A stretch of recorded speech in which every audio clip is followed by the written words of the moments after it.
Hari ini, aku akan menjumpai Surya. Aku memintanya menemuiku di salah satu kafe yang ada di kota ini.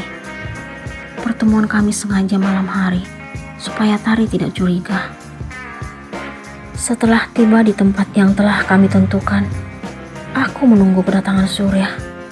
Tidak sampai 10 menit setelah aku tiba di kafe tersebut, Surya akhirnya menampakkan batang hidungnya. Dia langsung duduk di kursi yang ada di depanku dengan tatapan yang tidak bersahabat. "Untuk apa ngajak aku ketemu di sini?" tanya Surya dengan ketus. "Aku memintamu untuk menjauhi Tari," tukasku kepadanya. "Apa hakmu melarangku? Aku berhak atas Tari karena aku suaminya. Suami yang selalu menyiksa istri masih pantas disebut sebagai suami. Diam kau. Kenapa kau ikut campur dengan rumah tanggaku? Siapapun yang menyakiti Mentari akan berurusan denganku, termasuk kau." "Malulah bro, udah ditolak juga masih ngemis cinta." "Terserah kau mau bilang apa, yang pasti aku akan selalu melindungi Mentari dari suami kejam sepertimu. Pergi dari sini sebelum kesabaranku habis." Surya benar-benar membuatku tidak dapat menahan diri untuk tidak marah. Dia telah memancing emosi dan amarahku. Tanpa meminta 2 kali, akhirnya dia beranjak meninggalkanku. Saat melihat langkahnya meninggalkan kafe, aku tiba-tiba dikagetkan dengan kehadiran Tia. Dia sedang berjalan bersama seorang laki-laki parubaya yang tidak asing menurutku. Tia dengan mesra menggandeng orang tersebut. Aku langsung menunduk supaya Tia tidak mengetahui keberadaanku. Untung saja penerangan di kafe ini hanya menggunakan lampu remang-remang. Aku pun bisa menyaksikan apa yang Tia lakukan. Tia sangat bahagia berada di dekat laki-laki itu. Sesekali dia mengusap pipinya, lalu dibalas dengan kecupan di dahi Tia. Sungguh, aku tidak percaya dengan apa yang kusaksikan malam ini. Ternyata benar kalau Tia telah bermain api di belakangku. Dia dengan tega telah mengkhianati cinta tulus yang kuberikan. Hampir 20 menit lamanya, aku tetap memperhatikan tingkah mereka. Setelah itu, mereka keluar kafe. Tanpa berpikir panjang, aku segera mengikuti mereka. Sepanjang perjalanan, aku berusaha supaya Tia tidak mengetahui keberadaanku. Aku ingin tahu lebih lanjut kemana Tia dan laki-laki itu akan pergi. Tiba-tiba, mobil yang membawa Tia berhenti di sebuah rumah mewah. Rumah itu sangat aku kenal. Pantas saja tadi aku merasa kalau laki-laki parubaya yang bersama Tia tidak asing. Ternyata ini jawabannya. Ini tidak mungkin. Masih tidak dapat dipercaya kalau ternyata Tia memiliki hubungan dengan laki-laki itu. Dia sudah memiliki keluarga, istri, dan anak yang telah dewasa. Aku masih belum percaya dengan apa yang kulihat malam ini. Bagaimana mungkin Tia memiliki hubungan dengan Om Rudi, adik kandung Papa? Selama ini, aku menyaksikan keluarga Om Rudi baik-baik saja. Dia juga sangat menyayangi istri dan anak-anaknya. Om Rudi memiliki 2 orang anak, laki-laki dan perempuan. Anak pertama sekarang sudah duduk di bangku kuliah, namanya Bimo. Anak kedua menuntut ilmu di SMA milik keluarga Opa yang bernama Rani. Bagaimana mungkin Om Rudi tega mengkhianatiku dan istrinya? Dia juga sangat tahu bahwa Tia adalah istri yang kunikahi secara siri. Aku makin yakin kalau anak yang ada dalam kandungan Tia adalah darah daging Om Rudi. Tindakan Tia sudah keterlaluan. Dia dengan sengaja bermain api di belakangku. Wanita yang kucintai dan kupuja selama ini tidak lebih dari seorang simpanan salah satu anggota keluargaku.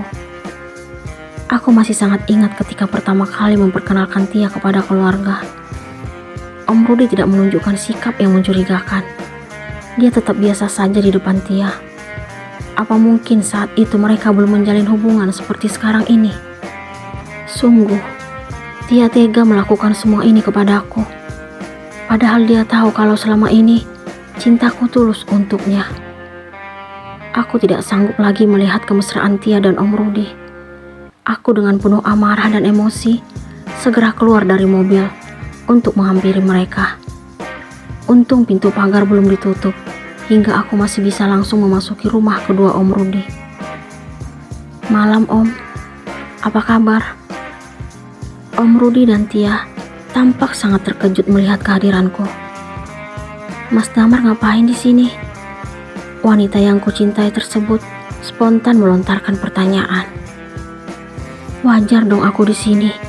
Ini rumah omku, adik kandung papaku. Kamu ngapain malam-malam di sini? Aku menjawab pertanyaan Tia. Ini juga rumah omku, karena keluargamu juga keluargaku. Oh ya, aku hampir lupa. Kamu istriku ya, dan tepatnya istri kedua dari pernikahan sirih. Karena istri sahku gak mungkin malam-malam ada di sini.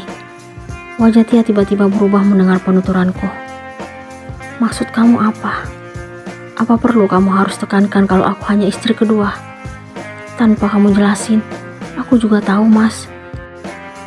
Bagus kalau kamu nyadar. Kalau kamu memang sadar hanya sebagai istri kedua, tidak mungkin kamu melakukan hal seperti ini. Maksud kamu apa Mas? Kamu masih berani mengelak untuk bilang kalau kamu tidak memiliki hubungan apa-apa dengan Om Rudi. Wanita terkutuk kamu Tia. Kamu tega dan berani berbicara seperti itu padaku Mas. Benar kata Tari, kamu itu wanita kotor yang tidak mempunyai harga diri.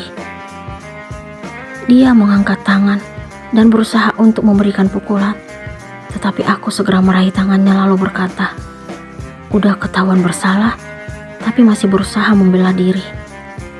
Aku dengan sengaja menepiskan tangan Tia karena amarah dan emosiku sudah meraih puncaknya. Melihat tingkahnya yang keterlaluan, mungkin melihat sikapku yang seperti itu, tiba-tiba Om Rudi meraih tubuh Tia lalu memeluknya. Om hebat.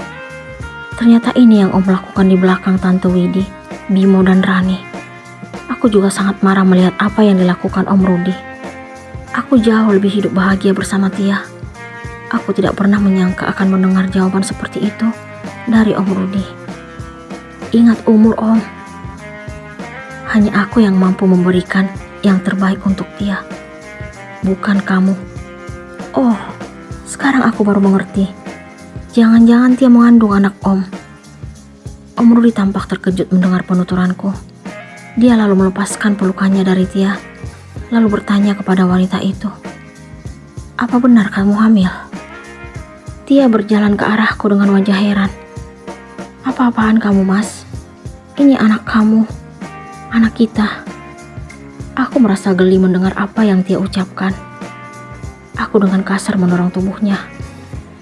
Ini yang kamu lakukan di belakangku. Ini balasan dari cinta tulusku. Aku makin emosi melihat wajahnya. Aku capek hidup denganmu Mas. Aku tersiksa saat berhubungan denganmu karena kamu tidak pernah mengerti apa yang kuinginkan. Aku tidak mengerti apa maksud ucapan Tia. Aku mengkhianati Tari demi kamu. Masih bisa kamu bilang aku tidak mengerti. Kamu tidak mampu membahagiakanku. Membahagiakan seperti apa maksud kamu? Aku sudah melakukan semua yang kamu inginkan. Aku juga menikahimu. Tapi kamu hanya menjadikanku sebagai istri kedua. Kamu juga kasar. Kasar? Kapan aku kasar padamu? Kamu tidak pernah bersikap lembut saat memadu kasih. Hanya Om Rudi yang mampu bersikap lembut padaku. Wajar kalau aku lebih tertarik dan nyaman dengannya. Ternyata ini kamu yang sebenarnya. Selama ini aku salah menilaimu. Ternyata kamu lebih tertarik dengan laki-laki yang lebih pantas jadi ayahmu. Aku sudah muak melihat wanita yang dulu sangat kucintai tersebut. Karena dia tidak lebih dari perempuan yang tidak tahu malu dan tidak punya harga diri. Sekarang mataku baru terbuka bahwa ternyata Tari jauh lebih sempurna dibanding dirinya. Istri yang kunikahi secara sah tidak pernah menyakiti hati dan perasaanku semenjak menikah. Dia bahkan selalu menghormati suami. Dia berubah menjadi lebih berani karena perlakuan kasarku kepadanya. Pengorbanan yang kulakukan selama ini ternyata sia-sia karena Tia sudah berani merendahkanku di depan laki-laki lain yang juga merupakan anggota keluargaku. Sungguh, aku tidak terima dengan perlakuannya seperti ini. Aku berjanji pada diri sendiri akan membuat perhitungan dengannya. Dia harus mendapatkan balasan atas apa yang telah dia perbuat. Aku tegaskan sekali lagi, Tia, kalau aku tidak akan mungkin memiliki keturunan. Aku dengan tegas mengarahkan jari telunjukku kepadanya. Maksud kamu apa, Mas? Kamu ingin lari dari tanggung jawab? Kamu tidak mau mengakui anakmu sendiri? Manisnya mulutmu berbicara seperti itu. Anak yang ada dalam kandunganmu bukan darah dagingku. Itu tidak mungkin. Ini anakmu. Dia menunjuk ke arah perutnya. Karena kenyataannya, aku mandul, Tia. Tia terdiam mendengar pengakuanku. Mungkin dia baru percaya sekarang. Dia hampir terjatuh, tetapi Om Rudi segera memapahnya. Sungguh, sangat terlihat jelas perubahan di wajah Tia. Berubah menjadi bingung. Namun, Om Rudi tidak tinggal diam. Dia menenangkan wanita itu. Apakah Rudi akan menerima anak dalam kandungan Tia?